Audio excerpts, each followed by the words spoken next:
Hello and welcome to Reality Check. Tonight, as terror returns once again to Kashmir, examining the legacy of the surgical strikes. Early this morning, 3 suicide attackers broke into a BSF camp near the Srinagar airport before dawn and opened fire, killing 1 soldier. All 3 terrorists were killed after nearly 10 hours of gun battle.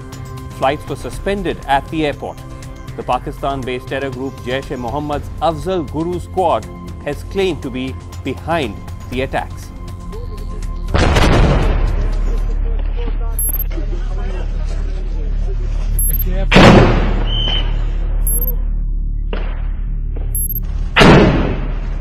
Had the security forces in Srinagar been unable to eliminate 3 highly trained terrorists who broke into battalion headquarters of the BSF, we could have seen one of the worst terror attacks in Kashmir in recent times. The terrorists, members of Jaish-e-Mohammed, were right on the perimeter of Srinagar Air Force Base, very close to the airport, when they struck at 4 a.m. We are anxiously waiting. The flight will be cancelled or not. Flight will be delayed or... A lot of firing going on at this block.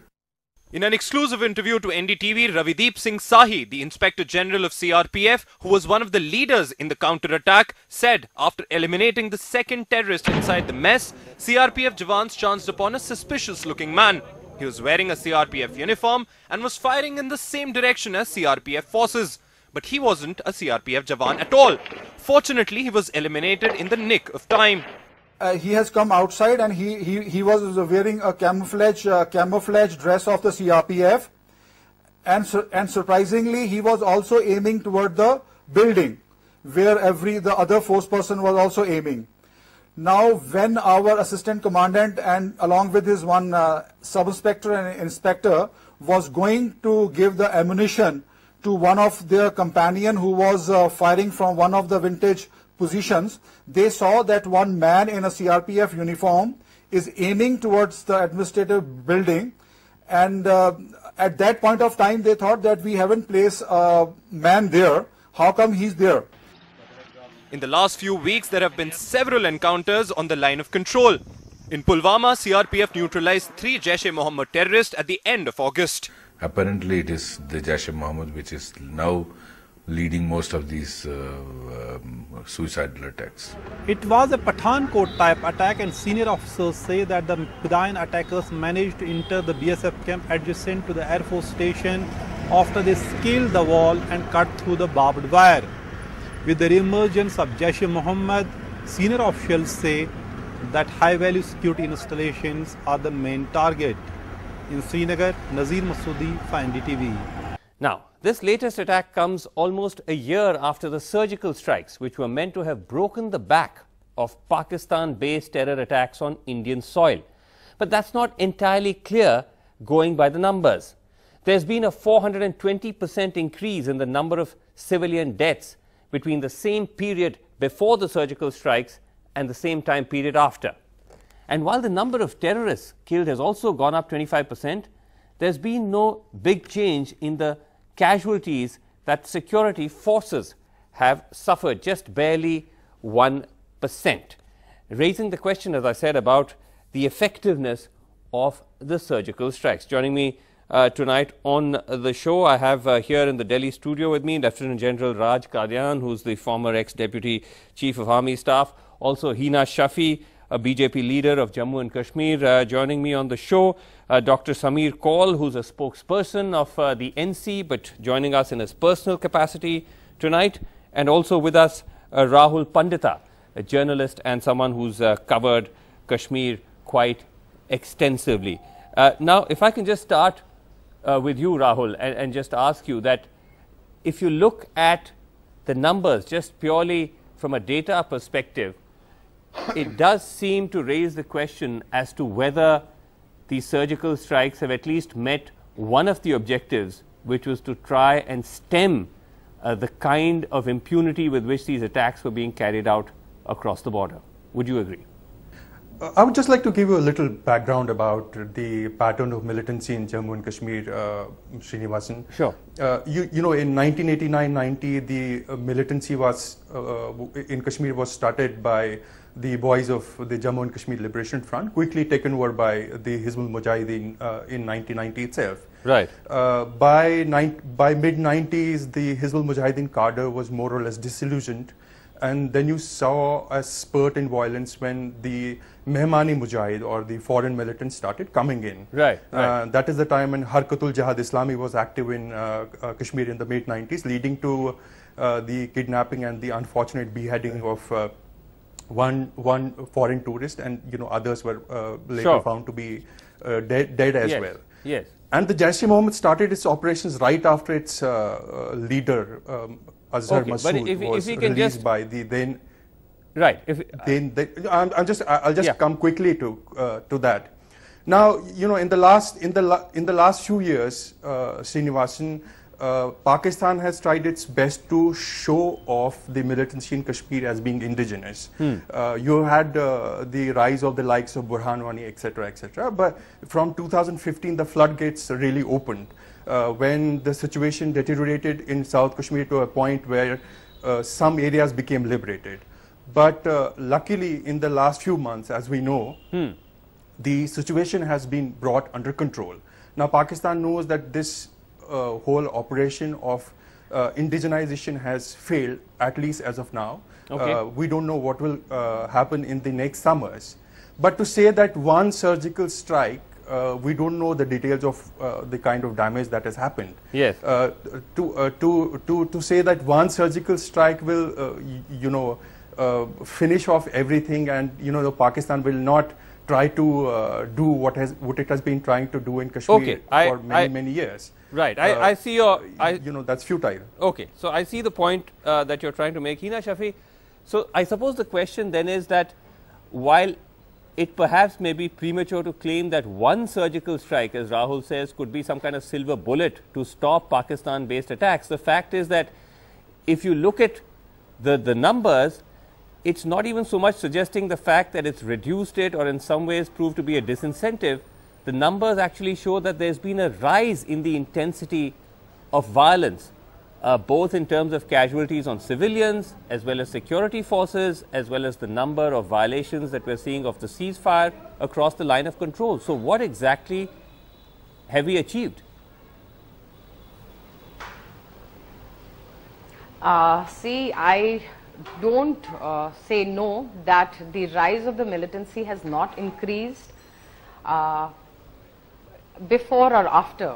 Okay. But at the same time, after Burhan Wani, what happened, I would not make it completely as like, the militant attack. There were so many other reasons and elements involved in that. I will not mix this and other things. Yes. The operations happening in Jammu and Kashmir presently, the encounters, the amount of encounters happening, and the very old as well as the new militant operations happening successfully by the local police and the other security forces. Okay. That is happening tremendously, and things have really moved far behind, far forward what was happening at the past.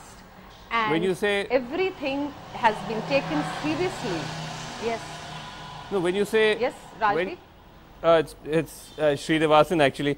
But when you say that things have moved far forward, this is what I'm not able to understand, that if we are actually seeing a spike in the number of civilians killed or security forces killed, yes, a number of terrorists have also been killed. Significant commanders, we'll put that graphic up on the screen as we debate this. Sabzar Ahmad Bhatt, Hizbul commander, killed in May. Junaid Mattu killed in a Lashkar commander in June. In July, Bashir Lashkari, a Lashkar commander, killed in July, and so on and so forth.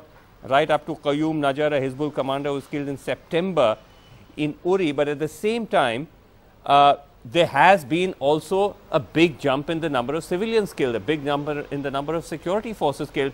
So where is that lesson that Pakistan was supposed to have learned? Where is the proof of that? In fact, let me take that to Lieutenant General Qadian. General, so do you think that while the surgical strikes may have sent some kind of a signal, given the numbers, given what we are seeing in the valley, it's clearly not enough. Would you agree? The surgical strike, when it happened, yes, was the need of the hour, because they had killed 19 of our soldiers in Uri. Yes. And the nation demanded it. Right. Apart from causing the physical and the psychological damage on Pakistan through the surgical strike, it was an expression of intent. Okay. That we have not only the ability, we also have the political will to come to your area and hit you. But now what? So we've done that once, we've sent that intent. They continue to attack us like they just did this morning. So now what do we do? Now we can examine the event in retrospect. Obviously, it has not proved effective in deterring Pakistan to the degree that we wanted. Okay. But Pakistan should know that we can do it again. You see the surgical strike. But can we do it again? Because now, and this has been said many times, we don't have that element of surprise anymore. No. You don't have to repeat what you did last time. Okay. Leave the methodology to the defense forces. Right. It is only the political decision that has to be taken. We don't necessarily have to cross even the LOC to punish them. But we need, you're saying, to punish them. We need to. We have to extract a cost from Pakistan. Pakistan is engaged in proxy war, which they consider as a no cost or a very low cost. We have to increase that cost. How? So again, I mean, you're saying leave that to the security forces, but as an army man, because just to explain this to the public, if we can't do another surgical strike, then what could we do, which is short of war? Because you're not advocating war, are you? No, I am not advocating war. Let Pakistan start if they want. Okay, but I'm saying short of war, then what else can you do? These days we have the weapons and the methodology where we don't need to every time cross the LOC, we can still punish them. Okay. The weapon can fire deep inside Pakistan territory. We have the Air Force that doesn't cross. You can stay this side and fire. We have the helicopters, attack helicopters. Okay. There are various methods. Let us leave that methodology. But there is a need to strike again. But if that escalates, we have to decide as a nation, are we prepared? We are a global superpower emerging. Okay. Right. Are we prepared to accept that we can keep getting hit by a irresponsible neighbor and do nothing? Dr. Samir if Kaul, it escalates, let it be. Dr. Samir Kaul, do you agree with this view that, let's say the surgical strikes didn't quite achieve the objective, but that's not enough? India has to inflict pain on Pakistan regardless of the consequences. Well, Srinivasan, quickly reiterating what you already said, I'm not here in the capacity of a representative of the National Conference.